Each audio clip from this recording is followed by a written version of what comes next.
Negotiating a deal is like playing poker. You need a poker face, and here's mine. But more importantly, you need to keep your cards close to your chest. Right now, the UK is involved in the most important negotiation we've ever faced over Brexit. On the one side, we have Guy Verhofstadt and the other EU negotiators. Across the table, our Prime Minister, Theresa May, and her team. The EU's ante was to claim that Britain should pay at least £50 billion to leave.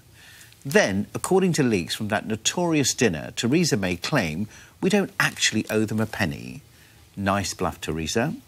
Now, the EU has apparently gone all in for £84 billion, a big raise even for me.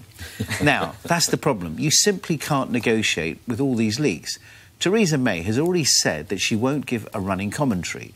But I would go further. I suggest a media blackout, a complete ban on reporting negotiations until the deal is done.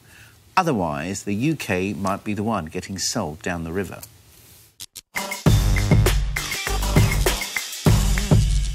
Can't do it, I'm afraid. I'm sorry, but I think that it's in our interests. Do you have any experience in negotiating? I don't. Not particularly. Oh, actually, I do. I've negotiated a few contracts, which is why I'm so poor. Effectively. I was going to say that's why I'm on the pledge. Yeah, by the way, you're paying them, we get paid, you don't pay. So no, I think the answer is no. No, but the reality is that there's always going to be briefings, there's always going to be moments, leaks and moments where somebody's going to try and show the strength of their hand. And the reality is, whilst I do agree that details are going to be sketchy, partly because I think you've got to try and keep some of it private, but equally because I think nobody's got a clue how this is going to play out. So it's not a case of bluffing, I think it's a case of guessing and hoping that somewhere along the line we get to somewhere that the British people find acceptable from our point of view and the EU 27 members find acceptable from their point of view. Because if they don't find it acceptable, we default to a World Trade Agreement, don't we? And Greg, I accept them, but the point I'm making here is simply that if you're trying to negotiate with somebody, you can't just give your hand over. And if you're trying to negotiate and the next morning, everything you were thinking, everything you were saying, or your position is all over the media, you have no chance. And my point is, as we all know, this is probably one of the biggest decisions our country will face, you know, for a long, long time. The consequences are quite severe. And as a consequence, we need, you know, our government or Theresa May to go in fully prepared with all the information and be given a chance. But if everything she's thinking, if every one of our positions is put right in front of the opposition, what chance do we have?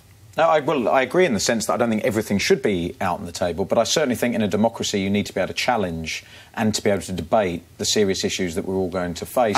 And I don't necessarily think that comes at a cost to our negotiating position. In the media. Well, I think how are you going to stop them? You can't stop them. No one's going to buy into Nick. I mean, as a journalist, you're not going to buy into a media blackout. Well, James, the truth is you're right and you're wrong, because you're right. This is a massive deal, and it probably would be helpful that some of it was done behind closed doors. But where you're wrong is you cannot control the media in this sense, because we don't want you talking about our Brexit negotiations. Then we don't want you talking about the expenses that we've been paying ourselves. And then we don't want you talking about this. The minute you open the door to that sort of control, let me tell you, you give away a power you'll never, ever get back. You can never allow, unless it's what's known as a D notice and the defence of the actual realm is reliant upon it because we've got the secret plans to some nuclear code or something. Nick, what do we have at stake here? Look at what we have at stake. Yes, press freedom. That's what's at stake. The future of our country. And freedom of speech. I'm not denying. I'm saying you can have all the freedom of speech you want, but not in a negotiation. But I'm saying in a negotiation... No, but aren't you missing out of the huge elephant in the room, which is that every single thing that is agreed, as Theresa May said, nothing is agreed until everything is agreed, and everything that is agreed has to go through 27, the European Parliament. Agreed, ticked off by the... So it cannot be in secret.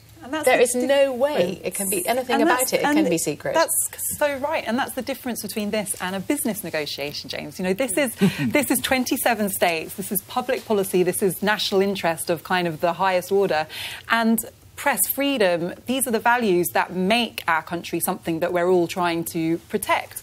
Whether we agree on the right way of protecting it is a different thing. But you can't play around with something like that. And I'll tell you what I know about negotiation, which is just a little bit, but there are two different kinds of negotiation. You can have adversarial negotiations, and then you can have hostile negotiations. Now, we're acting as if it's only when these leaks came out that this all went hostile. I think that's completely untrue. Theresa May turned this into a hostile negotiation from the outset by refusing to guarantee the rights of EU citizens, by being incredibly dogmatic about the amount that we would pay, saying that we shouldn't owe a penny.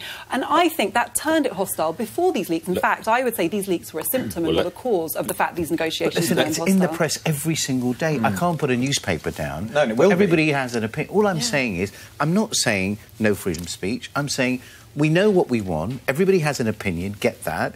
But once she goes in to start negotiating on behalf of the country, what happens until exactly what you said, until the deal is done, then she communicates. But every time you go and you play a hand and you show your hand, you know, you're just putting the country, in my opinion, in a very weak position, which I think is wrong. You say that it was Mrs May who turned hostile. Let's listen to the words, or read the words, I should say, of someone who's actually stared across the table and played poker with them, James. This is the words of Yanis Varoufakis, who was, of course, a former Greek Minister of Finance at the time of the Greek crisis. Quotes, "I was expected to sit down and compromise with the EU. I thought it would be friendly and we would agree to disagree. But they were facing me as someone who had to be crushed from day one, who should be denied any negotiation. They loathe democracy." James, if it is as grim as that, we deserve the right to know. But he says we should walk away from the negotiations and not even but have I would one. like Just to raise straight another up. Yanis Crash Varoufakis out. quote, which is who Oh, he I said, see you trumped me. This is a real game of poker. Theresa May got it completely wrong. You can be wrong and you can be precisely wrong. wrong. She is precisely wrong. Britain will have to be made an example of. And that's his view of the way we've handled the negotiations. But surely that's the case, isn't it? Is the fact that, as I said before, we don't know how this is going to play out. So ultimately, if one EU member says no to one part of what we try to negotiate, the whole thing just falls and collapses. So I don't think it matters that we debate our issue. I don't think it makes our hand stronger or weaker on the basis that what we say isn't going to dictate anything that the EU say in terms of their position. Their position is going to be their position. And if we don't... And I would almost bet that we're going to end up in a situation where there won't be an agreement because we won't even be able to get past the divorce settlement. I get that, and I suppose my point here is we put politicians in power, we elect these people to represent the interests of the country. They are in that position to go in and negotiate. I'm just saying give them the tools to do the job and do it fairly. I'm not saying that we should hide what they do. We all know what this country wants. We've debated all these points time and time again about immigration, about, you know, the economic policy, the trade agreement, etc. But once you go into that position, to then get a running commentary or leaks that come out of it, I just think damages our ability to do the right thing for this country.